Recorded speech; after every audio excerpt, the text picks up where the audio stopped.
Welcome to K-12 Tech Insights podcast. My name is Suma. I lead Niswey.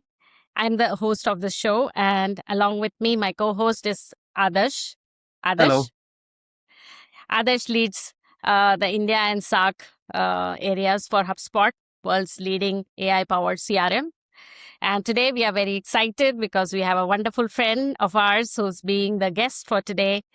We are extending a warm welcome to our friend, Sunitha Anupkumar. She's from IIT Madras. Thank you, Sunitha, Suma. Sunitha, thank you for joining. This has been probably one of the most awaited podcast recording between me and Suma. From the day we started, we wanted you to be part of this because, unlike most of us in the industry, you bring in a lot of societal impact with the job that you're doing. You are one of our leaders when it comes to tech adoption in edutech. You are somebody who's spoken very well in the industry circle. So it's an honor and a privilege to get your time. And we want to know more about what you do. We want to know more about what IIT Madras does in terms of alumni management. Very keen to hear, Sunitha. Thank you, Adi. Thank you, Suma. Thanks for having me here. It's an absolute pleasure always speaking to both of you. Yes, thanks for having me. Before we jump into the questions, let me just have a quick background of Sunitha. She's a strategic marketing leader with over 15 years of experience across corporate, nonprofit, and academic sectors. She serves as the head of marketing at the Office of Alumni and Corporate Relations at IIT Madras. She drives alumni and CSR engagement, fundraising, and brand visibility for India's most prestigious institution. Sunitha is passionate about storytelling, data-led strategy, and building communities that create lasting impact. With a deep belief in marketing for a beautiful world, she brings together data-driven strategy and human-centered storytelling to create campaigns that connect people across geographies and purpose. So let's get started. Sunitha, so tell us about your role and what is IIT Madras doing with respect to alumni management. Thank you, Suma. Thank you for that wonderful introduction. And so I come from the Office of Alumni and Corporate Relations at IIT Madras. I head the marketing team there.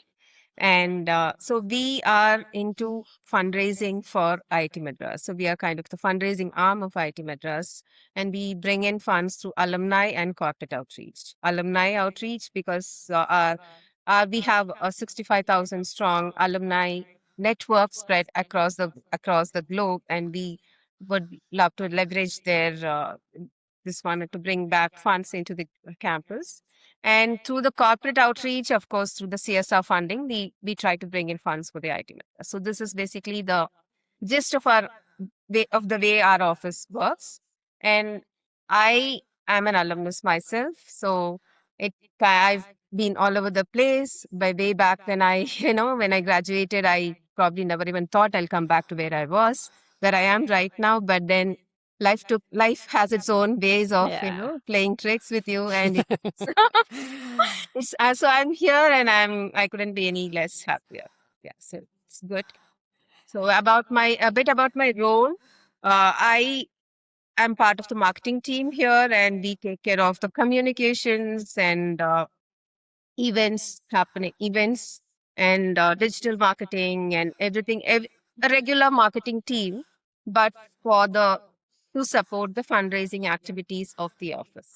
So we are about 3 to 4 people strong, and we are working for to support our fundraising teams to improve the reach of our office, to make sure the messaging reaches the audience well. And one challenge that we have, it's a continuous process for us, for not for just for my team, is also for my offices. Why would IIT Madras even need funding? Right. So a bit about that. So if you would say IITs were created, the idea of an IIT came in, way back soon after our independence, because we wanted to build indigenous capabilities and indigenous skills within the country for building the country. So we wanted to be independent in the truest sense of the word. So that's probably the very why behind what we do. So we are working for the nation to build the nation, and to do this, we need the collective support of the government, of our alumni network, of the industry, and all of us have to come together to work for with a common vision of nation building. Viksit Bharat 2047 doesn't just like that happen. So it Yeah. has to have everybody working, doing their bit, and we are doing our bit for that. Excellent. We tend to forget how much work has gone into building the nation and bringing it to where it is right now. It is True. very important for us to actually, remember these things and, go back Absolutely. to our roots and be proud about what you guys are doing right now. S- So, so then how do you go about? So what does alumni management really entail? Is it only about fundraising? Do you do other things? What do you do? Okay. So when it comes to alumni giving, so we like to call it, there are the three T's of giving. One is, the time, talent, and treasure.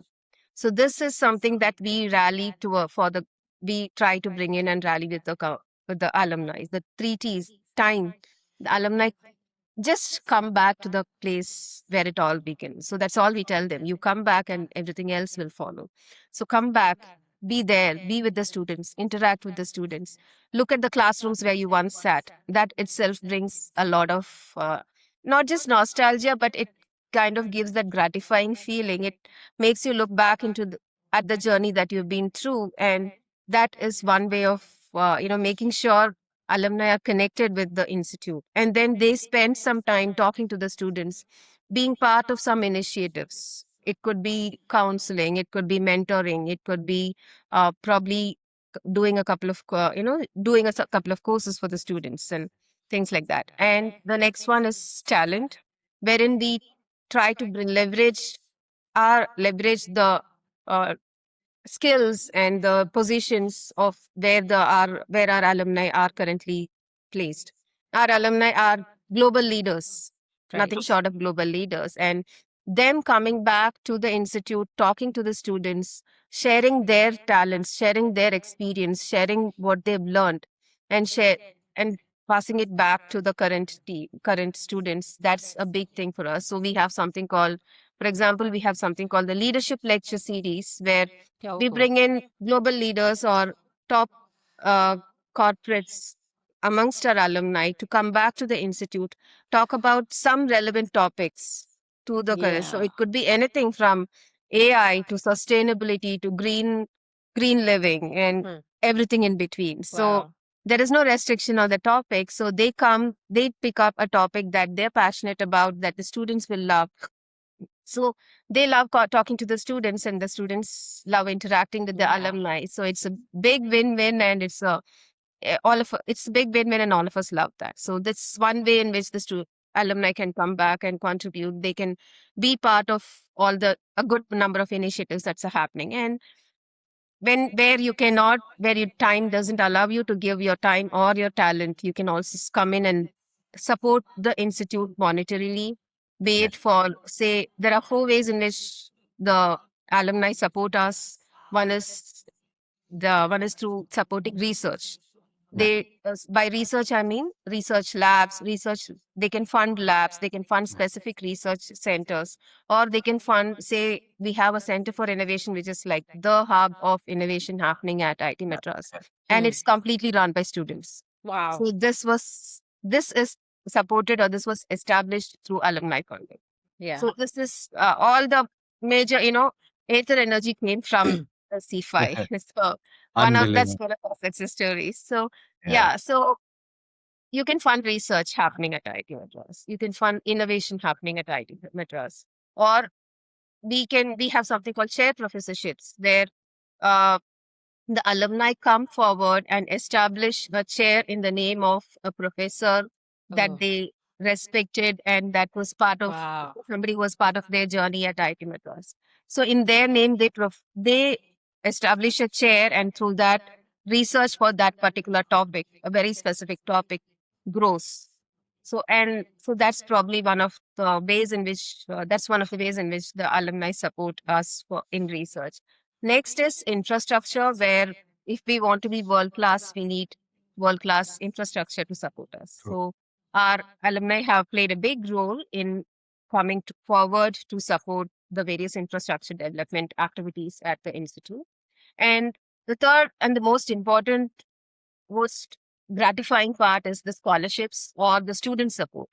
They support the students through scholarships and student living expenses. So, thus, we establish scholarships and endowments to support students in various activities. For example, when a student gets into an IIT, and if they fall in a certain income bracket, a good part of the tuition fee is already supported by the government. But Correct. then there is still a whole gamut of expenses that the student has to face.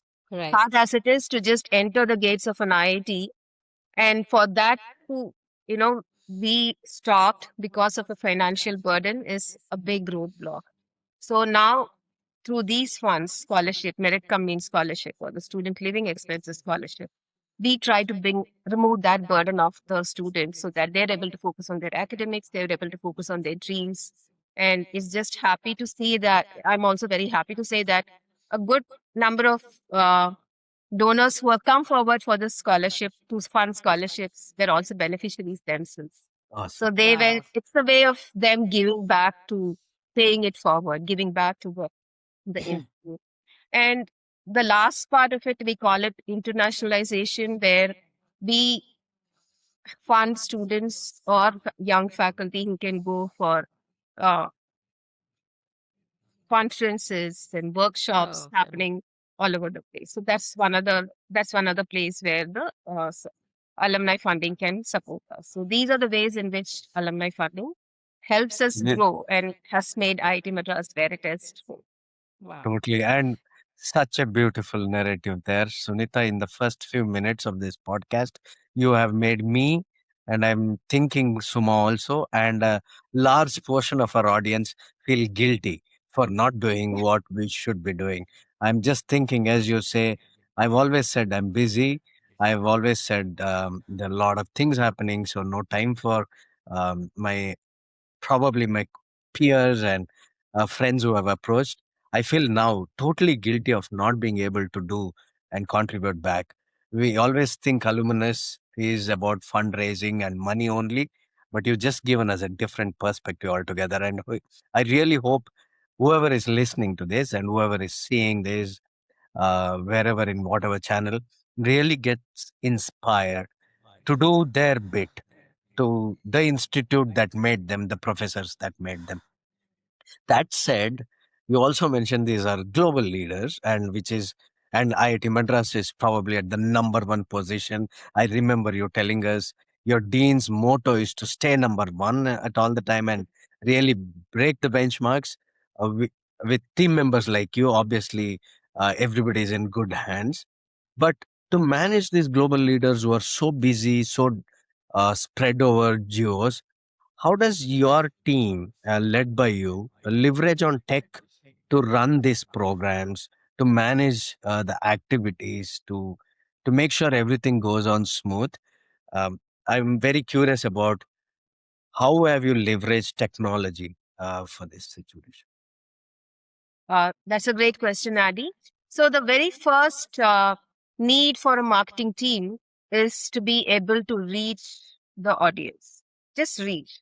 And for an institute as big as ours and as old as ours, the data is sometimes outdated, the data is sometimes not accurate, and the data that we have in our CRM right now might not be the recent one. So in case of say corporate, if you say mostly whenever in a corporate company's CRM, the you the email ID is always the official email ID. For us, it's not necessarily Yeah. that. And alumni's journey will be spread across at least 4 to 5 companies. So that's not what we want. It's their personal email ID. Correct. Sometimes personal email IDs don't get checked in our busy days. So there are ways and the challenge for us is right to just reach them.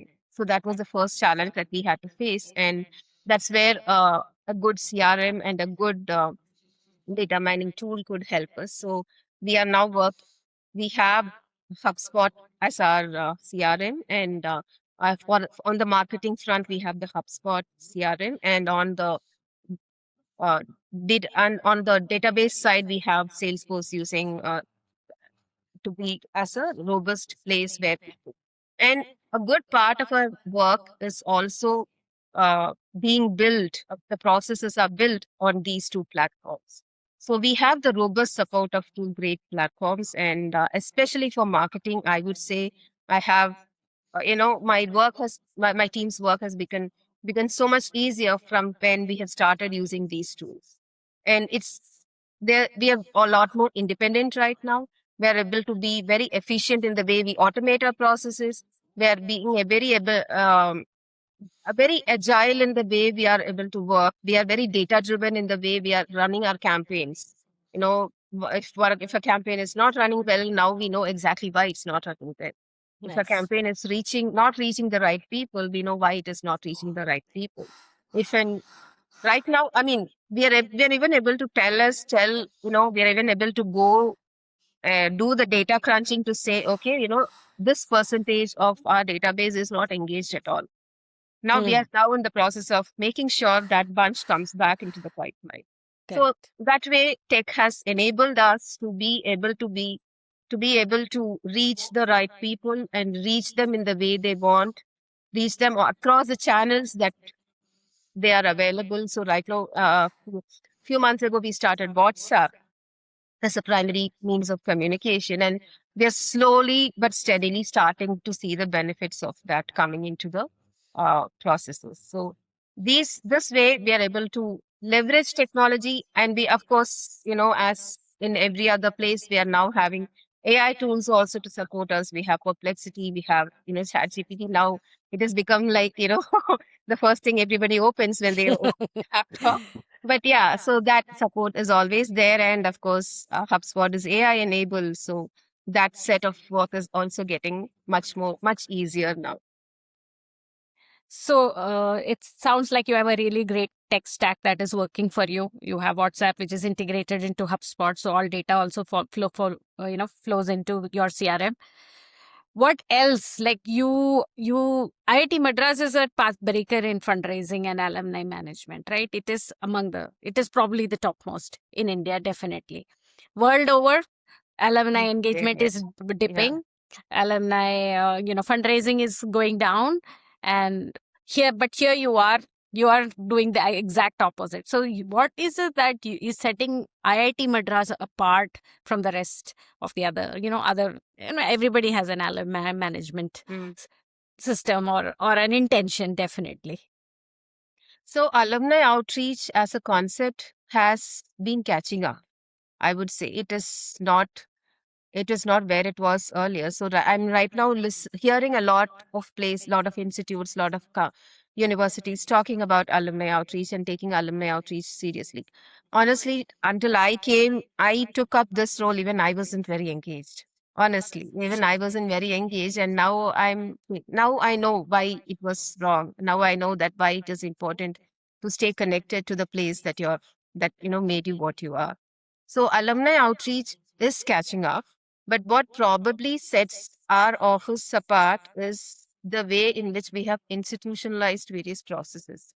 We are about 50 to 60 people strong, and we have specific processes, specific teams taking care of specific aspects of outreach work.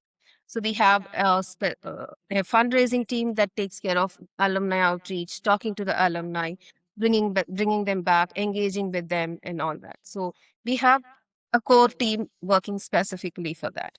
And then we have a team that ensures the funds that comes in is deployed well.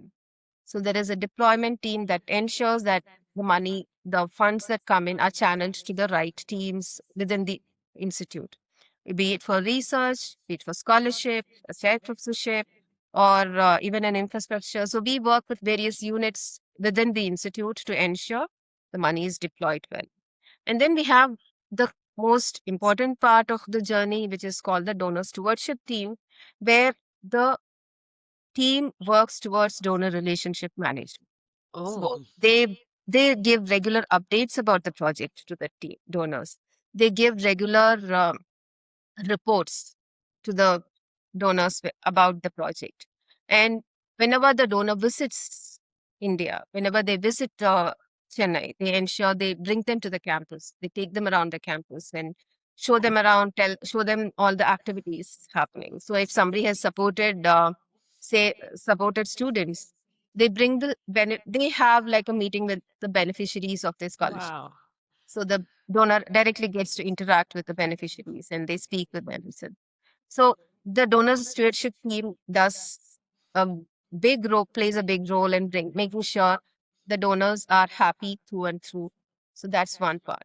And then we have the support teams like mine, where the marketing team supports the fundraising journey at every stage, from the outreach to the probably even sometimes in the deployment stage where they need some communication support, to the report service something. So we support the teams in the whole journey of the fundraising team. And then we have our admin team, our IT team, our uh, IT team, and the admin teams also support on this. And we are led by our dean and our CEO. So we work like a well-oiled machine here.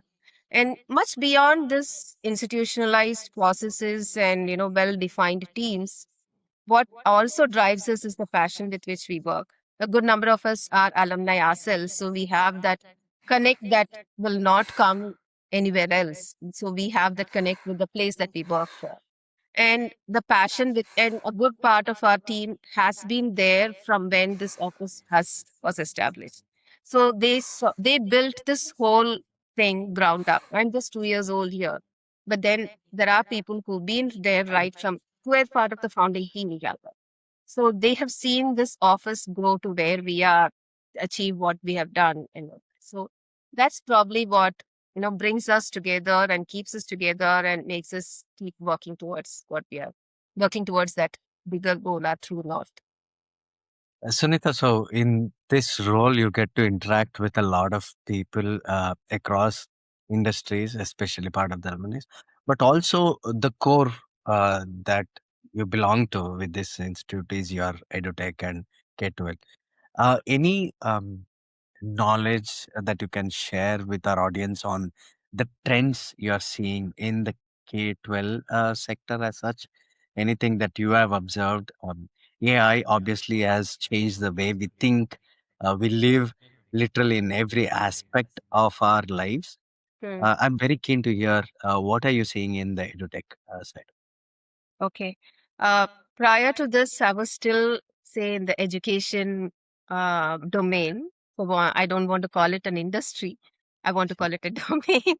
So Okay. I was in the education domain, and so that was when my experience with K-12 had started. And good part of it, I would say a good part of it has been changed. Thanks to COVID, EdTech is a big buzzword now. It's a big thing now. So prior to that, technology as part of an educational processes has not played a really great role. But now, not say thanks to, but then because of COVID, we are seeing the trend of using technology for everyday educational processes rising. So anything. So I was just speaking to a friend who is into curriculum design for K-12 yesterday. So prior to this podcast, so she was telling me lesson plans are getting better. So lesson plans, the teachers are earlier when teachers used to spend hours and hours to build a lesson plan. Now they're able to build it faster. So Hmm. lesson plans are getting faster. The reports that the reports that the teachers give to the parents, they are getting better. They're able to customize it to a child, to a Hmm. particular child, and all that. So in a big way, and the classrooms and the AVs and everything, the children Google Classroom is a common Hmm. common term now. Yeah. Earlier, prior to 2020, we never, not many Yeah. of us used Google Classroom. So now it's a common term. Homeworks are getting deployed there. Homeworks are getting assessed there. And like I said, lesson plans are getting better. Are they getting translated in the classroom? That's a different question, but at least a good part of the uh, grant work that the teachers are doing, that has reduced. So that's one key trend that I would like to present here. And children are also being, of course, children are attract are attracted to technology very easily. So they are able to use technology to do give their homework or present their things. So it's a presentation in the classroom is now very common. It was not like that even when my son was in school. So children do presentations. Children are like very proficient with Canva. So little things like that are bringing in a lot of change in the industry, tech industry as such. Anything about parents itself? Are the parents' expectations changing? How are the parents behaving these days? As a marketer, that's the most important thing. Yeah, yeah. So Now as I'm a curious parent, which hat Sunitha will wear, the yeah. parent hat or the institute hat. Okay. Okay. Yes. As a parent, I think the expectations are now also on getting personalized and customized understanding of how their child is doing in their school. So that I think is an expectation that every parent is now able to have. Not just, we were everybody, even back during our days, we wanted to have personalized, we wanted to have, I just wanted to know how my son is doing in class. But then now they're able to demand this of the school because, they are tech enabled and they have all the technology needed to support to for the teacher or for the school to be able to give that back to the parent. And because of this technology connect, parents are able to understand how their child is performing or how their child is doing in class, and how they can support the child or how they can support the teacher in giving their child the right support in the classroom. So it all has to work collectively. The parents, the teachers, the school, all of them together have to work for the benefit of the child. And tech is a big enabler in this whole process. Yeah. I remember having a conversation with you in which you were saying that, it's not just the schools, the colleges and the universities in India, the level of the way marketing is done is very subpar, right? Like it's not, there Yes. is no nurturing, there is no communication about the core strength or the core USPs, and it is just a spray and pray approach. Even today, we are sitting in 2026 and it's still spray and pray. So, do you want to comment on that? Yes, yes, because marketing plays a very important role. I have in this whole thing. Like, I think till now the schools never relied on marketing themselves. Schools didn't have to probably, but I feel there is an important need for that to happen. So, for the need to change for the benefit of the child. So I've been there in the marketing platform for the K-12 space, not with a particular school, but with an institute, with an office with a company that worked for different schools. So we got challenges such as we don't know what the child is doing. We don't know what the school is doing with respect to what. So we don't know how the lessons are impacting my child. We don't know how the teacher is being, how well the teacher is equipped to teach my child. So these are some very valid questions that parents have, and that answer is not coming forth. But when you tell them this answer, so a very simple example is to probably just showcase your child's work to the parents. Showcase the child's work, as you don't have to have, fancy banners. A child's simple answer, a child's unique creative answer to a question is enough to show how well your teacher has communicated that lesson to the child and how well the child has imbibed that lesson well enough for that to be coming out as a beautiful answer on the homework notebook. So what better marketing tool do you need? Yeah. Yeah, so that's the kind of nurturing that we would love for the teachers to bring in. So it's not enough if we have, say, an annual day where the children are presenting something. It's not enough if you have a parent teachers day. But make the best of the parent teachers day. Show them what the child has done. So that instead of, going through just the marks and being done with it, but show them what the child has done, show them how the child has been in the classroom.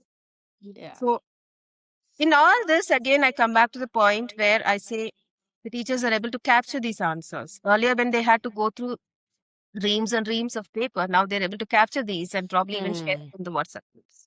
So Yeah. something as simple as that is very gratifying. So Yeah. something as simple as, capturing a very unique answer and posting it makes a parent happy, makes a child proud. And Yes. your school is, your school is now happy with the customer engagement.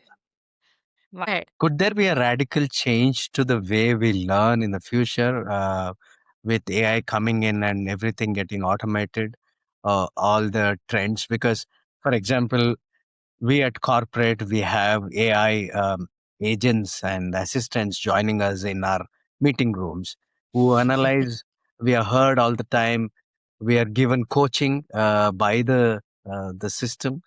We are pinpointed at our inefficiencies and efficiencies. We are appreciated for what we do good. Even the tone of the conversation can be measured and analyzed.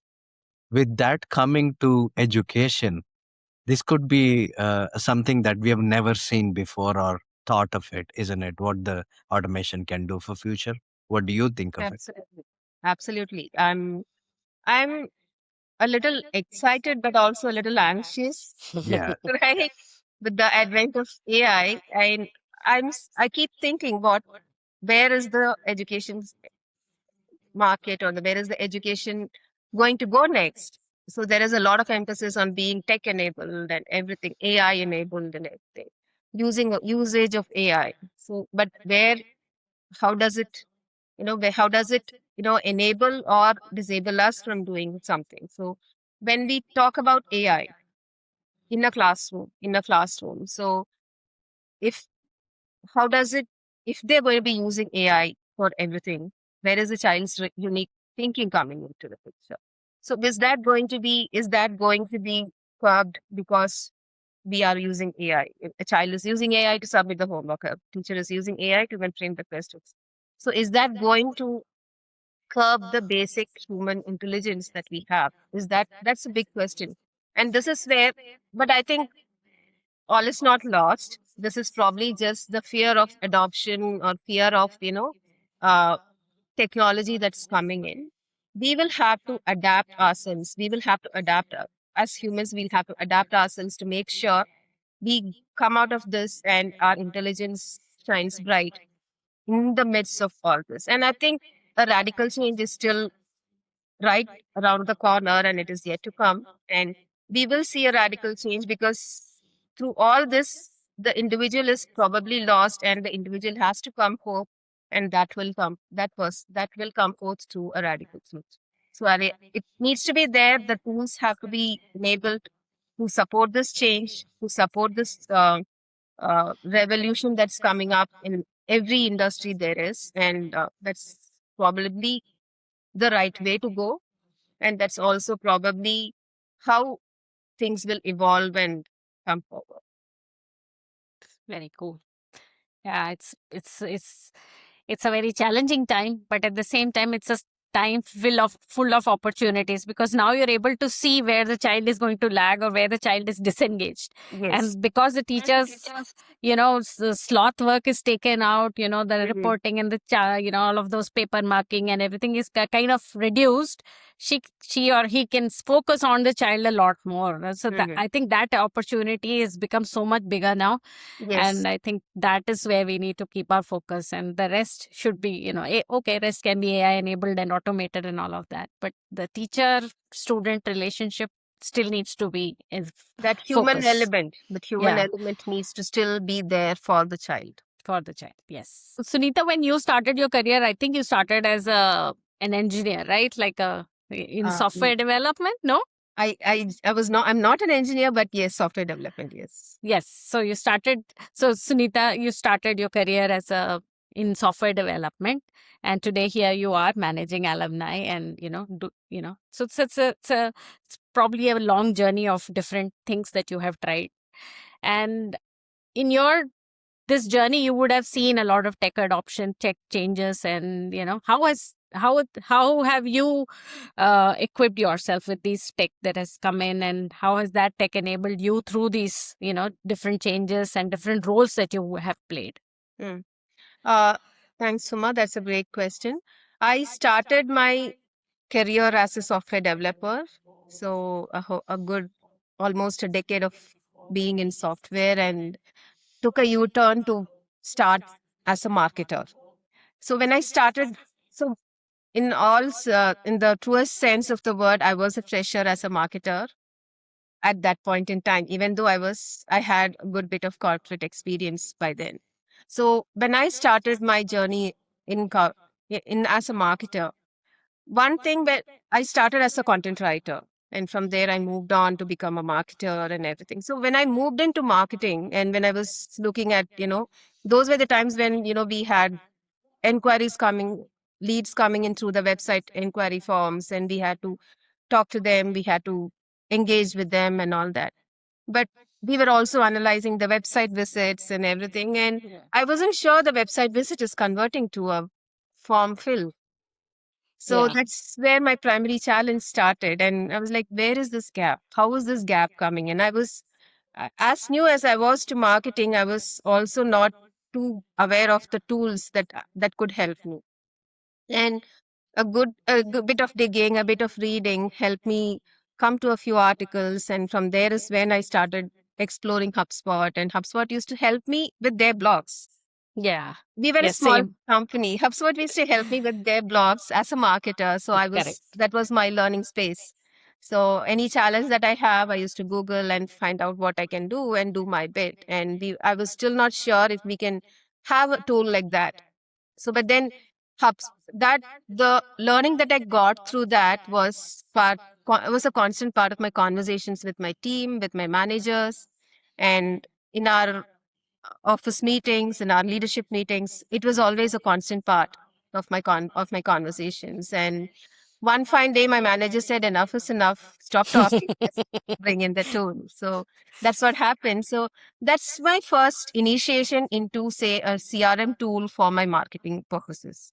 And that was kind of life changing as at my work, because a lot of what I thought I could not do, a lot of information that I thought was hidden, was not there for me, was now upfront at my face. And I could use that data, I could use that information to to have a segmented, customized approach to marketing.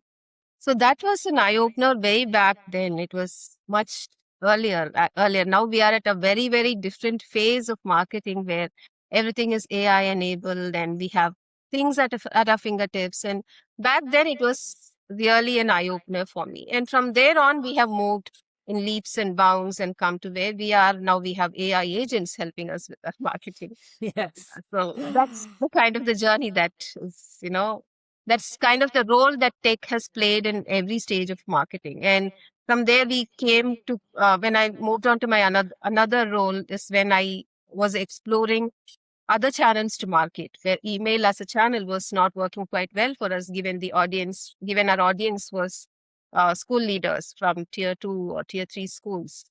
So emails was not working as well. I mean, as much as we wanted it to, and that's how we explored the other channels like Yeah. WhatsApp, and then that got integrated into our marketing processes, marketing Yeah. strategy, and so omni-channel marketing which is now a big thing, started there because there was a need. There was a need for a channel to be identified. And there was a tech that supported us with that need, and we are where we are. Thanks for that. Excellent. Very nice summary of how things have changed over the last, I think, 12 years. 12 years, easily. Yeah. More than 12 years, Okay. in fact. Yeah. Awesome. Mm. Adarsh, you had any questions? No, Any more I questions? am thrilled to now get to know Sunitha's journey better. I am more thrilled to understand a premier institute like IIT Madras being the top in the country, leading a way forward for all other institutes in India to follow in this particular projects. And then there is so much of inspiration in this podcast that has come out, which will motivate people like me to think about the places that we have come up, the places that has given us so much in life, and the people, our teachers and professors who have given us and shaped our lives. It is a lesson to people like me who always thought of a giving back is always on monetary terms. It's a new perspective that you've given us, Sunita. Hopefully, just like me, many of us will understand there is more than money that you can give back to have an impact to the institute, the ecosystem, and the society that we belong to. And I want to wish IIT Madras under your dean and your team to do well and become number one globally. And that's my secret wishes for you. Apart from that, I was also very thrilled to see how you are engaging with future entrepreneurs coming out of your innovation hubs, and that's needed for our country. We need more authors of the world to come out from your center of excellence and innovation hubs. So more optimism in this podcast than most of the others. So very thrilled with this conversation. I'm also thankful for the sponsorship and ambassadorship you have for HubSpot. uh, we love our customers who derive value out of the tools that you use. And it is heartening to see how you grow, because that's our motto. We want to help everybody to grow better. And you are leading the pack in that. So it's an amazing validation for the efforts myself and my team puts in day and night. Thank you so much, Sunita. Wonderful conversation. Learned a lot, changed perspectives, and wishing you all the best in the future projects Thank you. and Thank you so much, Adi and Suma. It has been lovely talking about this journey to both of you, and thanks for having me. It is a wonderful experience. It's As been always, a our pleasure to speak with you. yes, it's been our pleasure too, and thank you so much for being here.